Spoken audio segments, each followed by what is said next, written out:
And so I told my mom, I think it was like 17 years old. I said, I know what I'm going to do with my life, Mom. I'm going to be a heavy metal drummer. It's a great plan. However, obviously, more recently, you've really went to the moon with that. I mean, you're practically ready for your big WWE debut, with your fitness. I mean, it's insane. You can do this, You guys that are not aging well, I'm here to tell you can age well, and maybe I'll show you how to do it. Yeah. So a few days ago, I posted a video interview with Jon Dette. We actually talked for quite some time. I thought Jon had some really interesting things to share, and I didn't like the idea of just chopping it all out. So instead, I decided to split it up into two separate videos. We ended the first video by talking about Jon's audition for Slayer. If you haven't seen the first video, I'll be sure and leave a link to it below in the description box. So this is the conclusion of my interview with Jon Dette.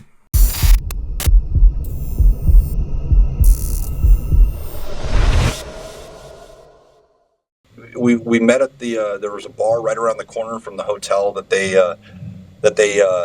put me up at, and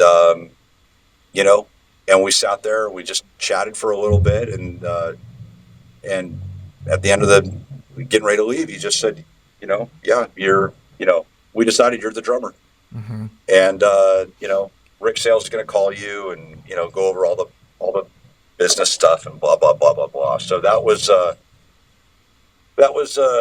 November, December '95. Yeah, technically. So yeah, and then that's how it went down, dude. Yeah. But that had to feel amazing. Oh, it was, dude. I was jumping on top of my. I was like a kid. I was jumping on top of the bed in the hotel. Going, fuck, I did it. I did it. Because I had told my mom. I'll tell you real quick. Back when you're a kid and you're trying to figure out what are you going to do with your life, I was like, well, am I going to join the Navy and become a pilot like my dad? And I was really into like marine, like the whales and dolphins and stuff like that. I was like, am I gonna be swimming in the ocean with the whales, or doing the SeaWorld thing or something, or am I going to be a drummer? And I finally realized, I know what I'm going to do. I'm going to be a drummer. And so I told my mom, I think it was like 17 years old. I said, I know what I'm going to do with my life, Mom. I'm going to be a heavy metal drummer. It's a great plan. It's a great plan. and I'm telling you right, and Mom, I'm telling you, I'm going to be the drummer for Slayer. I know it's going to happen. And of course, Baba, my sure. Parents just being parents. So when it happened, how many years later, that would have been 1987 to 1996. So 9 years later, it happened. Yeah. It was a great feeling. Definitely a great feeling. Now I'm curious, the focus and the general intensity that you always have, is that something that came later in life, or was you just kind of wired that way from the very beginning? Well, it definitely started at an early age, and I think honestly, where the intensity and the power came from was when I was in the marching band in high school. Where you're strapping a drum, on you, which is a little bit of weight. Sure. And now you have to walk while you're actually playing the drums, which is right. That's the complete opposite for a drummer. Drummers, they learn to sit down right from the get-go, and they're sitting while they're playing. So I'm sitting on a drum set, but for I don't know how many hours a week, from 1984 to 1987 during school time, I'm walking on a football field or wherever it was that we were marching, and beating the hell out of the snare drum, and and of course you're in this big open field, you're not in a tight room, so go at it, right? You can really just lay down and hit really hard. So that's, I think that initially is what developed my power and my intensity. And then as I started obviously playing, as I was learning heavy metal drumming, that naturally transferred into my drumming as well. So, but also I was completely ignorant about microphones at the time. Just again being a teenage kid and not really knowing. You put a microphone on a drum and you could sit there and just kind of tap it, and out in the front of the house it could just be Yeah. boom, right? Similar to the trigger we talked about, but an engineer can make the volume happen out there, right? Yeah. I had no concept of that. So when I was listening to albums and I heard the drums all powerful and stuff, Yeah. I just naturally thought, oh, Sure. okay, you got to hit really hard You got to to drill hear it. it like that. Yeah. And I remember my first experience of seeing the microphone in action it was actually with Anthrax. I had the opportunity to see Anthrax at, God, what was the club in LA? I think it was the Troubadour. Anthrax was playing a small show at the Troubadour, and it was just before the album Persistence in Time had come out. And so, and at the Troubadour, you've got this there's access where you can actually watch the band from kind of the side of the stage, so to speak. And I remember watching Anthrax, and just it was so loud, man. And we're in the front, and I wanted to walk around the side to see if I could see Charlie from a side view. And I remember going around the side, and sure enough, I had a side view, and it's just like you hear this boom, boom, ba, boom, boom, boom, ba, just super loud. And I would come around to the side, and you just hear this. Yeah. And I was sitting there watching him play, and it's not like he was just tapped, but he was just, he's just kind of just rocking a little bit. And I'm like, Yeah. and I'm sitting there scratching my head, going, "Wait, what?" And then I walk to the back. It's so loud, and I come around the side, and that's when I finally put two and two together about a microphone. And but that was what, 1990, maybe 91 when I saw that show. I forget when Persistence in Time came out. It was somewhere right around that time frame. But I'd already been playing drum sets since 1984, so the damage was done with the intensity, so to speak, But that's really, but I guess we could say out of complete ignorance, innocent ignorance, that that's how my intensity was developed on the drums, just because I thought it had to be loud, but also the physicality, what you want to call it, cardiovascular part of it, of actually marching a drum on a football field for hours during the week as well. So, yeah, there it is. Boy, it's really served you so well, though, because, of course, and we've talked about it before, the thing about your playing that I'm so attracted to is there's so many fast drummers today. I mean, just insanely fast. But what will happen with so many of them, and of course, and I'm aware of this because before I got with Rick Kay, all the bands that I played with, they were very much, if I had to take one band, very much like Testament. I mean, all my early bands, that's kind of what a lot of them just naturally sounded like. And so many bands, or drummers rather, they're playing and they're slugging and everything's big and powerful. And then they go to the fast part, or a double tom, or a blast beat, and the snare hand just goes away. So and same things with the kicks. Mistake.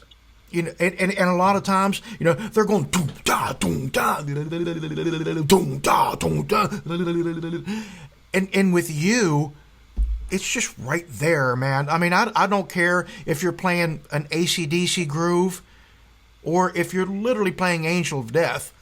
There's no difference. I mean, there's a dynamic difference, of course, from a choice perspective, but it's not because of an inability to play at that BPM with the same amount of intensity, And man, that's just so rare. That's just phenomenal. You're so on point with all of that. You really are, man. Thank you, man.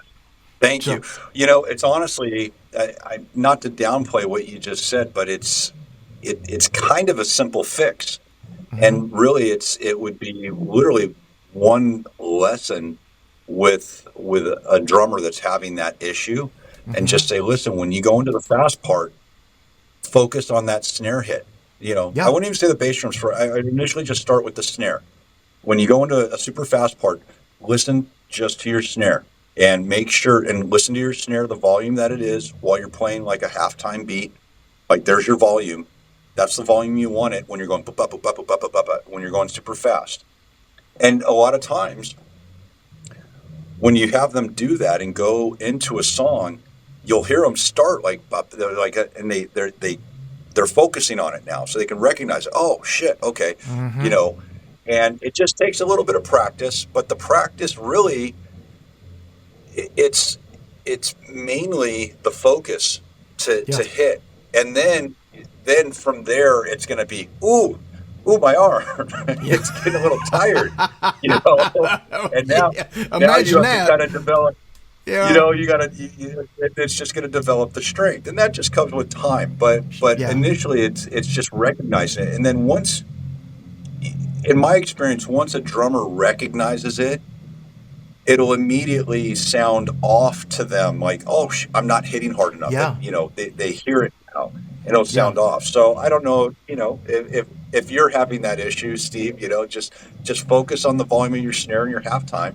Yeah. And when you go into the thrash beat, make sure that it's the same volume. And Yeah. like I said, just be, I wouldn't go bowling that week. Yeah. you know, Right. your bowling arm might not be Yeah. up to par. It might be a little sore, but yeah, just it's really just a focus. And I'm trying to think because somebody had mentioned it to me. I don't know if it was a drum teacher. I don't remember where I heard that, but because somebody had mentioned that to me at one point early on, and I was like, oh, okay. And as soon as I started focusing on it, I just made sure that it was. Even to this day, when I go into a fast beat, I'm like, okay, yep, we're right there. It's as loud as it needs to be. Yeah. But common mistake, one of the Yeah. most common mistakes of not just drummers starting early on, but even more seasoned guys if it's not corrected. But the good news, it's a super easy fix. Yeah. It's a super easy fix. Right. Yeah. But thank you, bud. One last thing to take us out. As long as I've known you, or at least even known of you, I mean, you've always been rather athletic, rather in good shape. Again, for as long as I've known about you. However, obviously, more recently, you've really went to the moon with that. I mean, you're practically ready for your big WWE debut. With your fitness. I mean, it's insane. Was there something that initiated that? So I've been in and out of fitness my entire adult life, Mm-hmm. and I really dove into it um, right at the tail end of my teen years, 19, 20 years old. I really, that's when I first started diving into it. And then through that time, I've just been in and out of it over the years. And I'd be in shape, and then I'd get out of shape, and then I'd get in shape, and I'd get out of shape. Mm-hmm. Well, when COVID happened and we were all sitting home for however long we were sitting home, Mm. I, like many people, the couch got really comfortable, and I Right. I kind of let myself, I don't want to say I let myself go, but I was kind of letting myself go. And I was at the time 51 years old. I'm 55 now. And I just remember one day I was getting ready to get into the shower, and I was, I mean, not to make it sound weird, I mean, look, we get in the shower, we're freaking butt naked before we're getting ready to get in the shower, right? And I just remember looking and turning and seeing myself in the mirror, Mm-hmm. and and it was like, that voice that talks to us, Mm-hmm. oh, you shouldn't have that extra piece of pizza, or oh, you Mm-hmm. shouldn't, like, what is that voice in our head? There's some voice that's saying, like, you shouldn't do that. Well, Right. it's like, well, obviously there's a part of us that knows that what we're doing isn't right. or it's not healthy in this case. I mean, we're going to have those 12 beers, but somewhere, somehow, there's our conscience that Mm-hmm. knows we shouldn't do that, right? Or we're going to do it in excess. Well, I'm looking at myself in the mirror, and whatever that voice is, it wasn't even talking loud. It was straight up yelling at me.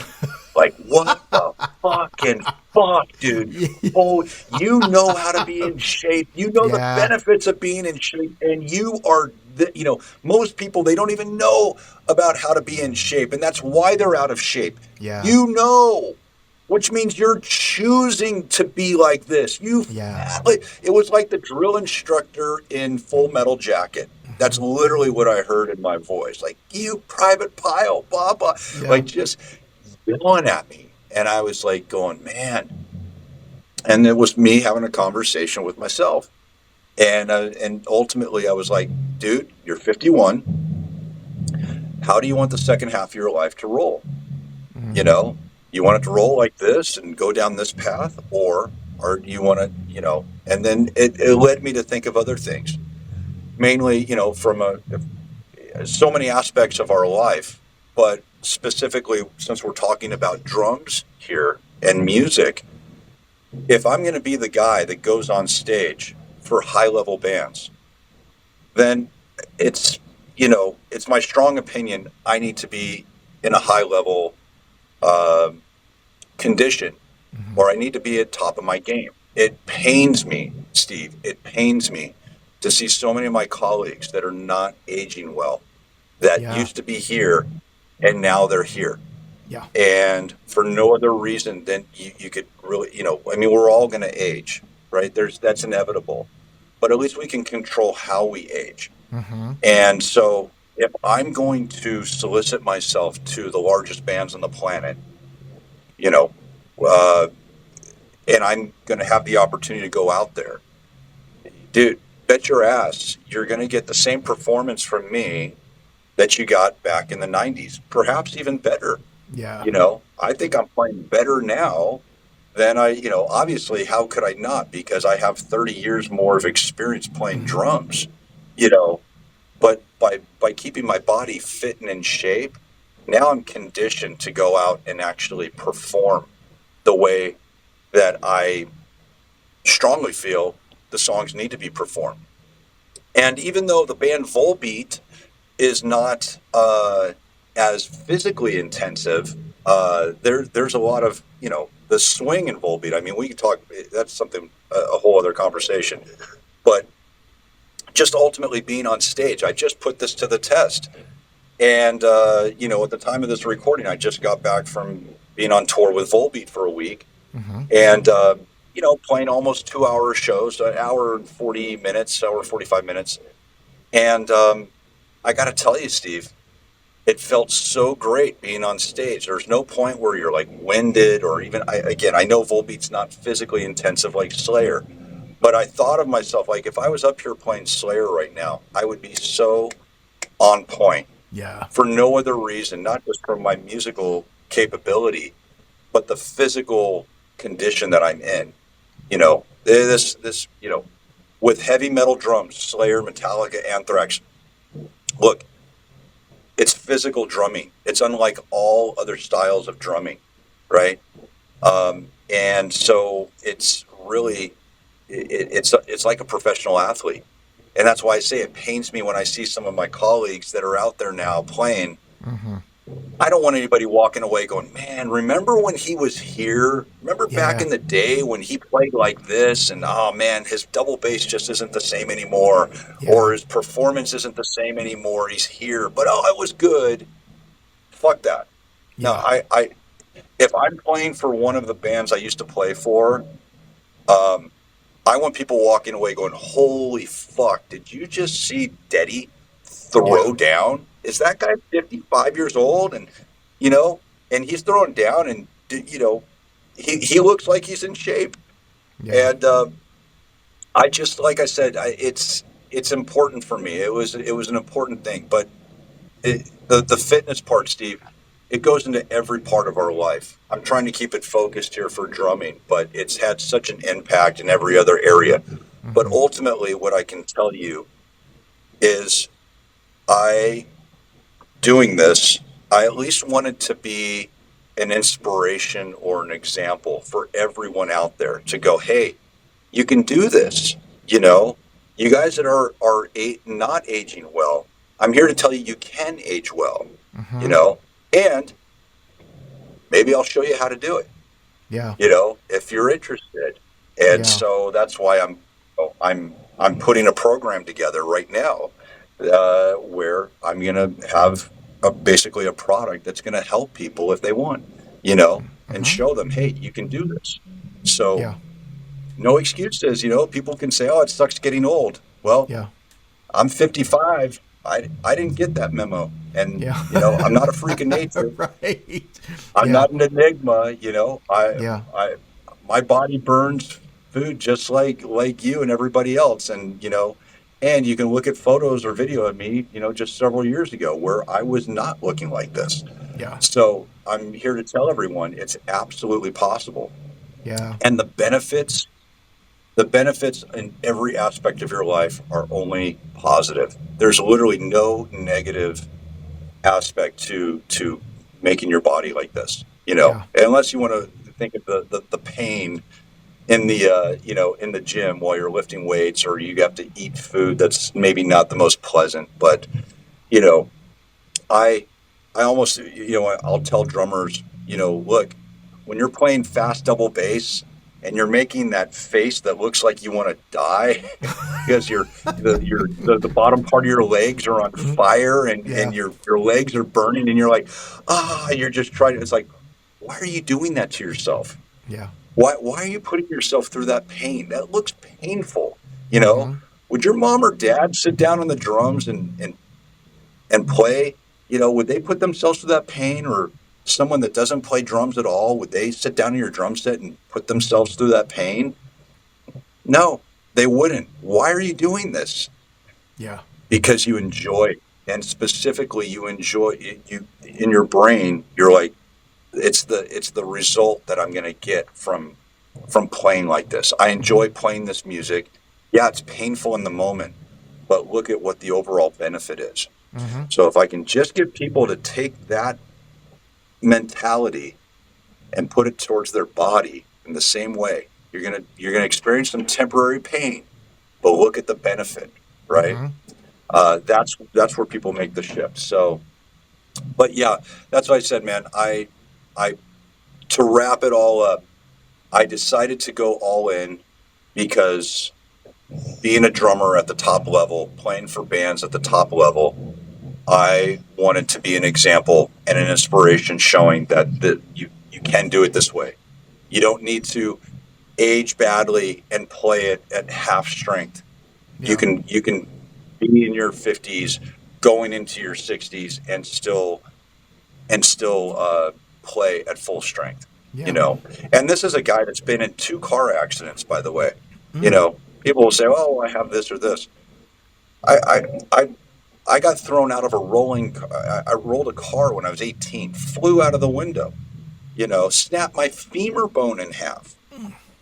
You know, anybody knows the femur bone is the largest bone in your body. It's from your knee to your hip. That's a Mm-hmm. big bone. Snapped in half. Oh. Fractured my pelvis. Fractured both my shoulders. You know, if anybody should be having issues in their 50s right now with low back pain and you know, joint pain and stuff like that, Sure. sciatica and fibro this and blah blah that, it should be me, and I Yeah. don't have any of that, you know. So why? Well, it's again my strong opinion. It's how I've conditioned my body and what you put in the body, you know, Yeah. and more specifically what you don't put in the body. So anyway, I know you wanted a shorter answer than that. I apologize for rambling on, but sometimes you know, to really communicate what's going on, sometimes you got to talk just a little bit more about it. But hopefully that makes sense. Well, I tell you, man, and to close this out, I mean, it's inspiring because with someone like you, not only can you see the results, but you hear it. You know, again, in your No, playing, the fact that again, you're just strong. You know, and not just strong as in beef, but you're strong. I mean, you're just it's right on point. It's again, it's inspiring, man. It's inspiring. Well, thank John, you. Your again, body is your billboard, bud.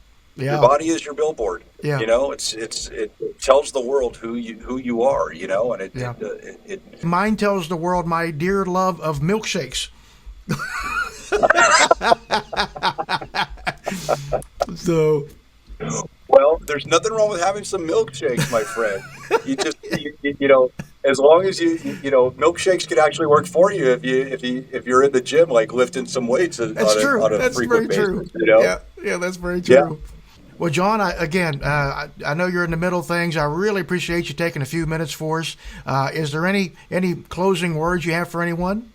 I would just say this for you're talking to the drummers out there. You know, just again, as I mentioned before, on your journey, you guys, you know, whatever your path is, just the more you can discover who you are not, it's going to allow you to laser focus on who you are. Mm-hmm.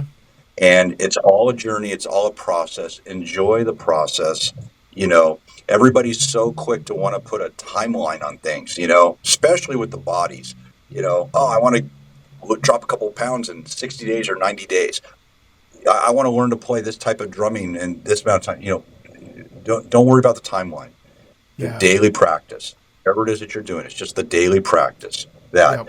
and then as I said, Steve, I'm so at the time we're recording this, I'm about 2 weeks out from releasing my double bass drum course. So learn Mm-hmm. to play like a big four heavy metal drummer is taught by a guy who's played for big four heavy metal bands. Yeah. So that's going to be coming out, and then because I get so many requests for it, I am putting together some sort of fitness uh, program as well that specifically ties into musicians. Mm-hmm. So, you know, so for guys that want to have milkshakes, Right. they can, you know, and they want to increase a little bit. You Right. know, I'm going to have something for you guys. So yeah, so just be on the lookout for that. That's all on my social media. You could just, you know, I pretty much live on Instagram, so you Yeah. can follow me there at Jon Dette, JonDette, and that's about it, man. Yeah, Well, John, again, thanks so much for taking the time, and I hope you enjoy the rest of your day. my pleasure, Steve. Always great catching up with you, bud.